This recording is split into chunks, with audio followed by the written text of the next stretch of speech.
Yes, lads, joebiline here, and the latest piece of Season 2 news is that it's a Friday, so we've got some more news, and it's player rankings. We've got this one image today, just another one image to share, and it shows this 100 rated black card alley.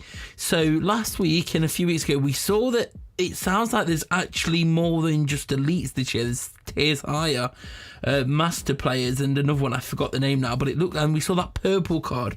So it's looking like potentially this year you've got your bronze, your silver, your gold, your elite, then you've got your purple card, and then you've got this black card, which I'm guessing maybe happens at maybe level 100.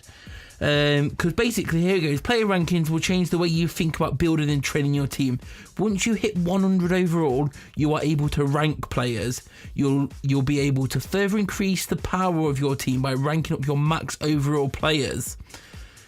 So what, I'm not sure what this necessarily means, but from this we can see they stay at level 100, but their little icon at the bottom changes from a 1 to a 5 as you rank them up, and it says team overall 100, team overall 101, team overall 105. So does that mean this year basically the cards on your screen in your team will stay at level 100, however they'll actually be higher than that? So even though it's a 100 rated rank 5, it's actually essentially a 105 rated player. That's what I'm thinking. So this year, rather than have that number keep increasing on the card itself, once it reaches 100 it'll max out. Sort of, I guess, maybe. I'm thinking if you play Call of Duty, a bit like the prestige system. So you'll reach max level, and then you'll start ranking up in the next prestige. So it'll sort of be like 100 you get to the top, then you prestige and you go down to 1 and you work your way up. How high that goes up, I'm not sure. But the main thing I think we need to highlight from this article, they've craftily snuck this in here and not led it with a headline. So I'd probably say it's worthy of a headline, and maybe you'll agree.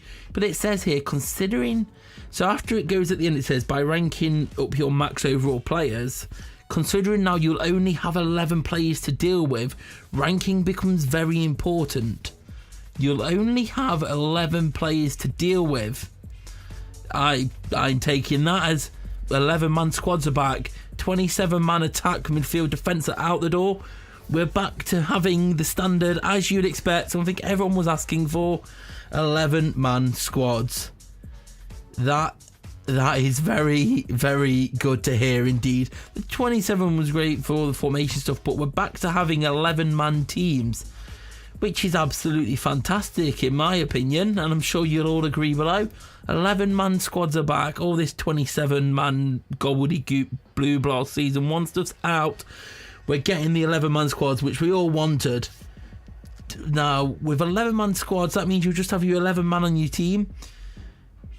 Does that mean counters are gone? Because the whole idea of the counters was that you had your 27 men, you went in and you picked a formation different if it was countered. Now, does this mean you have to set up numerous 11-man squads to stop counters? Or does it mean counters, and by I say counters, I mean countered formations? I would assume that, from what we know of what Todd said on Twitter, is that first attack's here next season, so I'd assume counters will still happen for overall difference.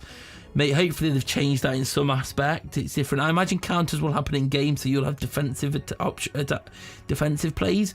But if we're back to having an 11-man squad only, my guess would be that formation counters are gone, or maybe it'll be that styles are counted, so you can't outstyle a full system. So like 4-3-3, we have 4 variations. Maybe you can max counter 2 of them, so you could at least always use your formation, maybe just not in the style you want. To me though, it's looking like counters. To me, we've got 11-man squads back, and in my opinion, I think counters are gone based on this news. It's a little snippet they've flown in. Let me know what you think. The ranking sounds interesting. These 100 rated black cards look cool. I guess we've seen that there's training, so we'll have to see how hard it is to train players up. But at least it's long term, like you can get there eventually, and once you reach 100, maybe if you're free to play, it will take you longer to get there. Well, it will, obviously, we know how it works.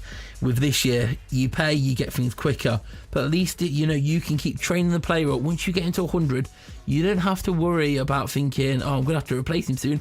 If you want that player to 100, you work for it. Once you get there, you're at 100. It remains to be seen how high these player rankings can go, if they go above. But I think these are all positive steps we've seen so far, and I'm excited to see more get revealed. But let me know what you think below. 11-man squads are back. Absolutely buzzing with that news. Leave a like if you enjoyed it. Subscribe if you're new here. Come follow me on Twitter at joebilinehd. And I'll see you all later. Peace.